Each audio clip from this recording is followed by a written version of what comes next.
আসসালামু আলাইকুম, welcome to Soma's blog. আজ আমরা যাচ্ছি মানিকগঞ্জ। ঘাটের পর ঘাট, ফসলের বিস্তীর্ণ মাঠ, নদী, খাল, বিল, বিখ্যাত জমিদার বাড়ি, তেওতা জমিদার বাড়ি, বালিয়াটি প্রাসাদ, নোবেলজয়ী অমর্ত্য সেন, ভাষা শহীদ রফিক, বাংলা চলচ্চিত্র জগতের প্রবাদ পুরুষ হীরালাল সেন, খান আতাউর রহমান, সঙ্গীত শিল্পী কিরণচন্দ্র রায়, মমতাজ বেগম সহ অসংখ্য গুণী ও কীর্তিমান মানুষের জেলা মানিকগঞ্জ।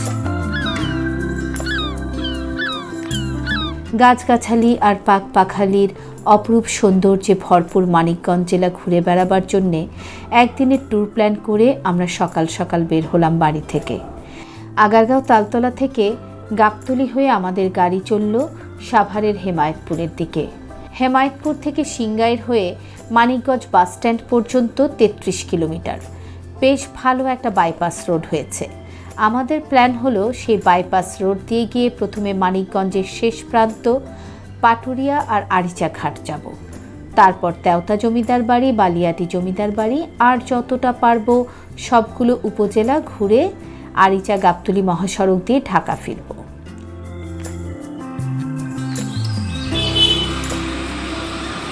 মানিকগঞ্জ যাওয়ার পথে রাস্তার পাশের একটি হোটেলে থামলাম নাস্তা করার জন্য। যেহেতু বেশ সকালে আমরা আমাদের জার্নি স্টার্ট করেছি, সকালে নাস্তা করা হয়নি। সকালে নাস্তা করার জন্য রাস্তার পাশে একটা সাধারণ মানের রেস্টুরেন্টে নামলাম।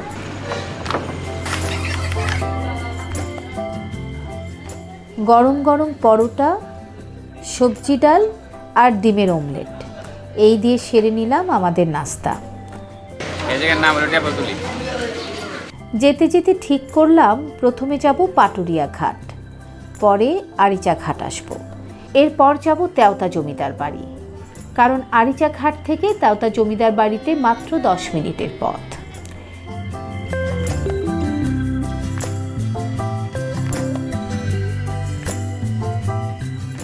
পাটুরিয়া ঘাটে আমরা যে নদীটির সামনে দাঁড়িয়ে আছি এটা পদ্মা, কিন্তু জানেন কি অল্প একটু দূরে যে আরিচা ঘাট সেটি কিন্তু যমুনা নদীর পাড়ে, অর্থাৎ দুই নদীর সংযোগস্থল এই মানিকগঞ্জ জেলায় পড়েছে।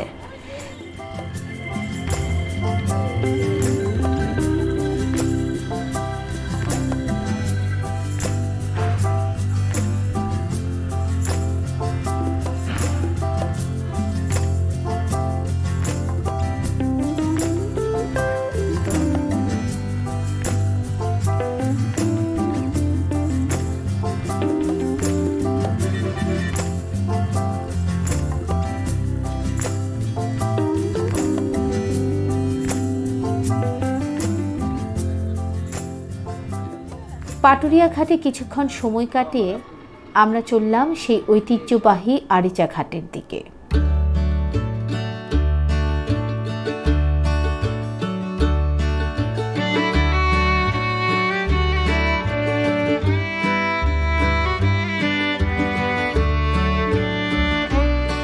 আরিচা ঘাট চলে এলাম। আরিচা ঘাট নিয়ে আমাদের দর্শকদের কিছু তথ্য জানিয়ে রাখি, আমার বিশ্বাস শুনলে আপনাদের ভালো লাগবে। আরিচা ঘাট বাংলাদেশের একটি অন্যতম নৌবন্দর। এটি মানিকগঞ্জ জেলার শিবালয় উপজেলায় অবস্থিত। 90 দশকের আগ পর্যন্ত উত্তর, দক্ষিণ এবং পশ্চিমাঞ্চলের লক্ষাধিক মানুষের রাজধানী সহ দেশের বিভিন্ন প্রান্তের সাথে একমাত্র যোগাযোগ মাধ্যম ছিল এই আরিচা ঘাট। ভারত পাকিস্তান বিভাগের আগেই যমুনা নদীর পাড়ে এই আরিচা ঘাট দেশের অন্যতম নৌবন্দর। কলকাতা আসাম রুটে জাহাজ স্টিমার এই ঘাটে ভিড়ত। এখানে ছিল বড় বড় পাটের গুদাম এবং আরিচায় গড়ে উঠেছিল জমজমাট ব্যবসা কেন্দ্র। 1964 সালে ঢাকা আরিচা সড়ক চালু হওয়ার পর আরিচা থেকে যমুনা পার হয়ে নগরবাড়ি এবং আরিচা থেকে যমুনা পদ্মা পার হয়ে দৌলদিয়া ঘাটের সঙ্গে চালু করা হয় ফেরি সার্ভিস। সেই সঙ্গে আরিচা নগরবাড়ি হয়ে ওঠে উত্তরবঙ্গ এবং আরিচা দৌলদিয়া হয়ে ওঠে দক্ষিণ পশ্চিমবঙ্গের সড়ক যোগাযোগের অন্যতম প্রধান প্রবেশপথ। এটা হচ্ছে যমুনা নদী, আর ওই যে দূরে দেখা যাচ্ছে ওইদিকে পদ্মা, আর ওখানে পাটুরিয়া ঘাট। জানা যায় 1963 সালে 31শে মার্চ কর্ণফুলী নামে একটি ফেরি সার্ভিস দিয়ে আরিচা দৌলদিয়া নৌঘাটের যাত্রা শুরু হয়। স্বাধীনতার পর আরিচাঘাট দেশের অন্যতম গুরুত্বপূর্ণ নৌ যোগাযোগ মাধ্যম হয়ে ওঠে এবং নৌবন্দরের স্বীকৃতি পায়। গড়ে ৩,০০০ যানবাহন এবং ৫০,০০০ মানুষ পারাপার হতো এই ঘাট দিয়ে।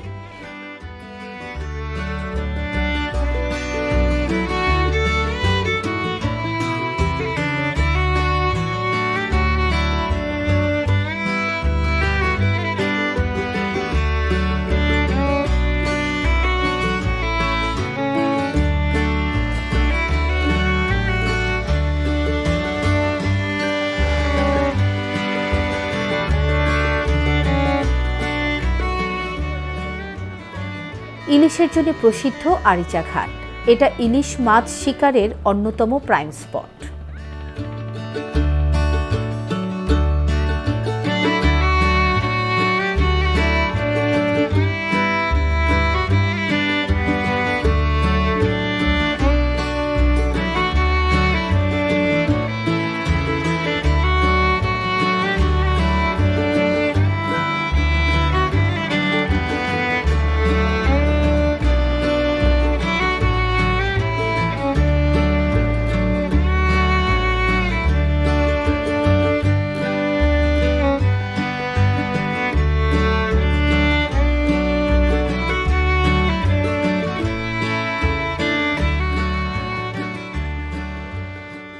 নদীর এত কাছাকাছি এসে নদীতে পা ভেজাবো না তা কি হয়? দলবল নিয়ে পা ভেজাতে আমরা নেমে গেলাম যমুনা নদীতে।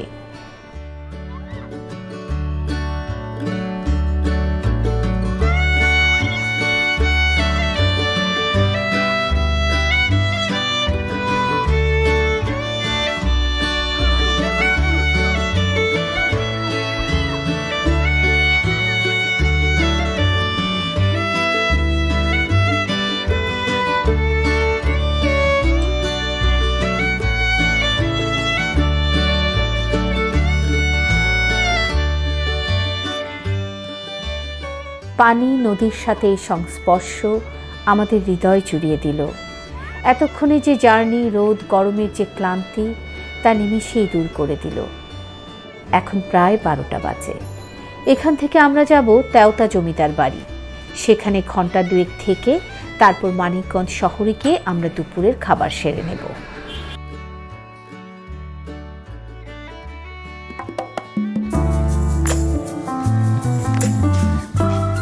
তেওতা জমিদার বাড়ি।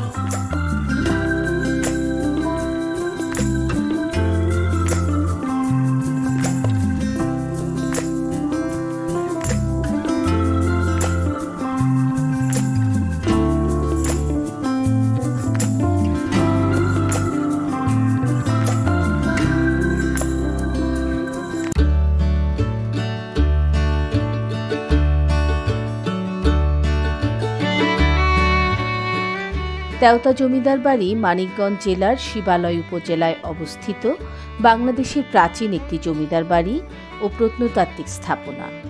এটি উপজেলার তেওতা নামক গ্রামে অবস্থিত।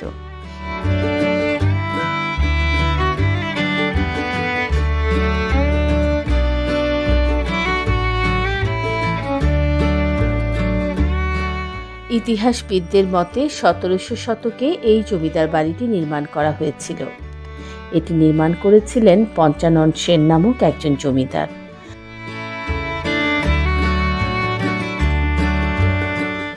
জনশ্রুতি অনুসারে পঞ্চানন সেন একসময় খুবই দরিদ্র ছিলেন। দিনাজপুর অঞ্চলে তিনি তামাক উৎপাদন করে প্রচুর ধন সম্পত্তির মালিক হন এবং এই প্রাসাদটি নির্মাণ করেন।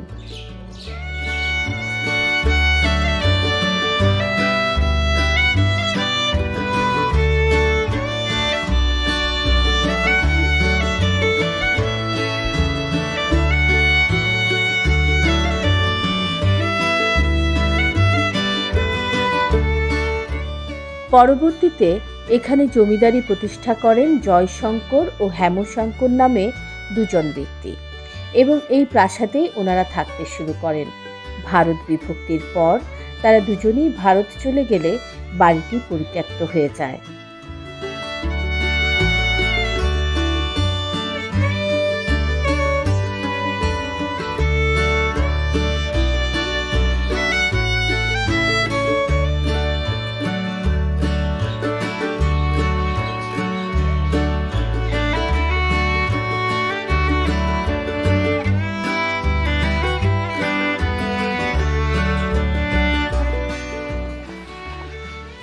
বাংলাদেশের বিভিন্ন জেলায় ছড়িয়ে ছিটিয়ে আছে এরকম অসংখ্য ছোট বড় জমিদার বাড়ি, কিন্তু এই তেওতা জমিদার বাড়িটি ঐতিহাসিক কারণে আমাদের কাছে অনেক গুরুত্বপূর্ণ।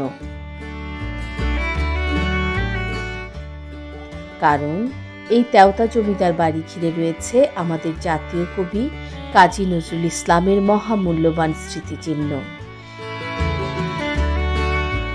এই জমিদার বাড়ির পাশেই ছিল প্রমীলা দেবী, মানে আমাদের জাতীয় কবি কাজী নজরুল ইসলামের স্ত্রী প্রমীলা দেবীর বাবার বাড়ি। প্রমীলা দেবীর পিতা বসন্ত সেনের ভাইয়ের ছেলে বীরেন সেনের সঙ্গে ছিল কবির গভীর সখ্যতা। সেই সূত্র ধরেই এখানে প্রায়ই আসতেন কবি।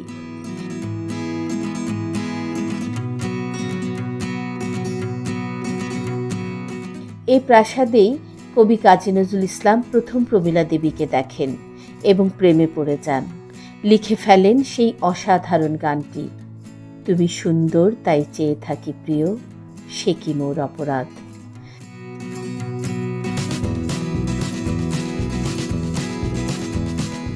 তেওতা জমিদার বাড়িটি বাংলাদেশের জাতীয় কবি কাজী নজরুল ইসলাম ও প্রমীলা দেবীর প্রেমের স্মৃতির সাক্ষী।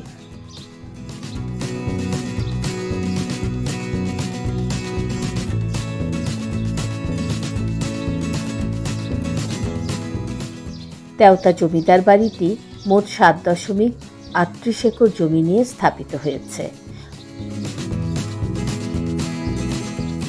মূল প্রাসাদের চারপাশে রয়েছে আরও বিভিন্ন ধরনের স্থাপনা। প্রাসাদের মূল ভবনটি লালদিঘি ভবন নামে পরিচিত।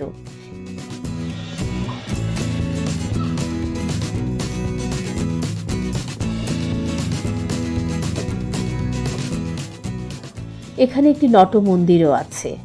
এছাড়াও এখানে রয়েছে নবরত্ন মঠ আর বেশ কয়েকটি মঠ।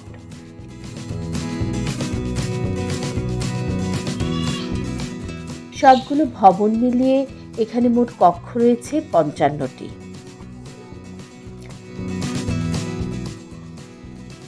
জমিদার বাড়ির এই দিঘিটি নজরুল প্রমীলার প্রেমের স্মৃতিচিহ্ন বিজড়িত।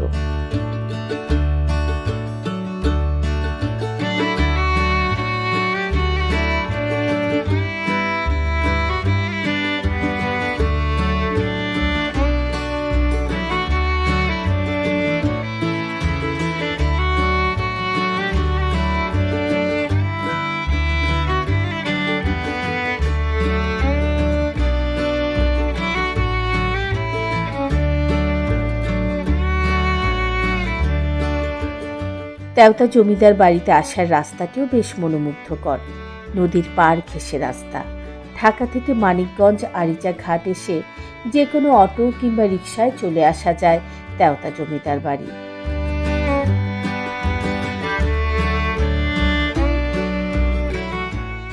জমিদার বাড়ি ঘোরাঘুরি শেষে কাছেই বাজারে চা দোকানে চা নাস্তা খেয়ে নিতে পারেন।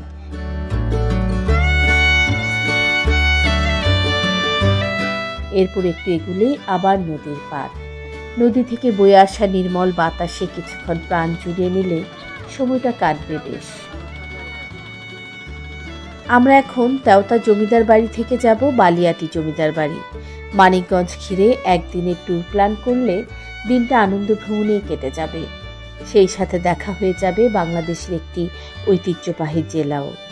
বালিয়াটি জমিদার বাড়িতে যেতে যেতে মানিকগঞ্জ জেলার কিছু তথ্য আপনাদের সাথে শেয়ার করছি। মানিকগঞ্জ মহকুমা প্রতিষ্ঠিত হয় 1845 সালের মে মাসে। এই মহকুমাটি প্রথমে ফরিদপুর জেলার অধীনে ছিল। প্রশাসনিক জটিলতা নিরসন করতে 1856 সালে মানিকগঞ্জ মহকুমাকে ফরিদপুর জেলা থেকে ঢাকা জেলার অন্তর্ভুক্ত করা হয়। 1984 সালে মানিকগঞ্জকে জেলায় উন্নীত করা হয়। 7টি উপজেলা, 7টি থানা, 65টি ইউনিয়ন, 1668টি গ্রাম ও 2টি পৌরসভা নিয়ে মানিকগঞ্জ জেলা গঠিত।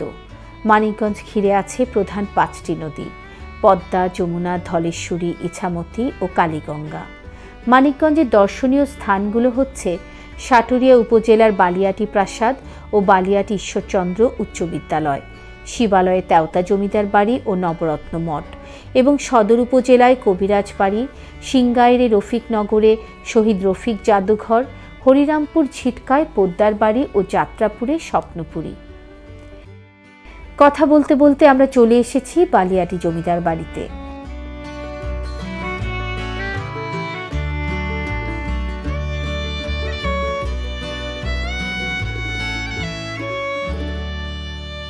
কিন্তু আমাদের দুর্ভাগ্য, কোভিড পরিস্থিতির কারণে বালিয়াটি জমিদার বাড়িতে এখন প্রবেশ নিষেধ। তাই জমিদার বাড়ির বাইরে থেকে যতটুকু পারা যায় ভিডিও করেছি। এটি বাংলাদেশের 19 শতকে নির্মিত অন্যতম প্রাসাদ। একে বালিয়াটি জমিদার বাড়ি বা বালিয়াটি প্রাসাদও বলা হয়ে থাকে। মোট 7টি স্থাপনা নিয়ে এই জমিদার বাড়িটি অবস্থিত। এই বালিয়াটি জমিদার বাড়ি বা প্রাসাদটির সবগুলো ভবন একসাথে স্থাপিত হয়নি। এই প্রাসাদের অন্তর্গত বিভিন্ন ভবন জমিদার পরিবারের বিভিন্ন উত্তরাধিকার কর্তৃক বিভিন্ন সময়ে স্থাপিত হয়েছিল। বর্তমানে কেন্দ্রীয় ব্লকটি জাদুঘর। এই প্রাসাদটি বাংলাদেশ প্রত্নতাত্ত্বিক বিভাগ কর্তৃক সংরক্ষিত এবং পরিচালিত হচ্ছে। গোবিন্দরাম সাহা বালিয়াটি জমিদার পরিবারের গোড়াপত্তন করেন। এই প্রাসাদ চত্বরটি প্রায় 16,554 বর্গমিটার জমির উপর ছড়িয়ে থাকা 7টি দক্ষিণমুখী দালানের সমাবেশ। সামনে 4টি প্রাসাদ ব্যবহৃত হতো ব্যবসায়িক কাজে।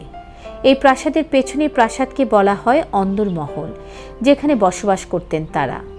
এই ভবনে প্রাসাদের চাকর বাকর, গাড়ি রাখার গ্যারেজ, ঘোড়াশাল ছিল বলে ধারণা করা হয়।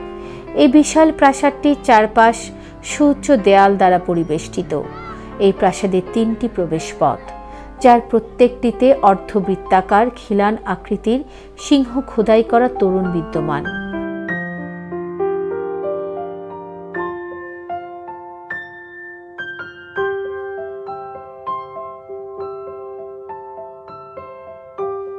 বালিয়াটি জমিদার বাড়ি থেকে আমরা যেতে চাচ্ছিলাম রফিকনগর, যেখানে ভাষা শহীদ রফিকের জাদুঘর রয়েছে। কিন্তু হঠাৎ করে আকাশ ভাঙা বৃষ্টি আমাদের সেই পরিকল্পনায় বাদ সাধল। এই বৃষ্টি যেন থামার নয়।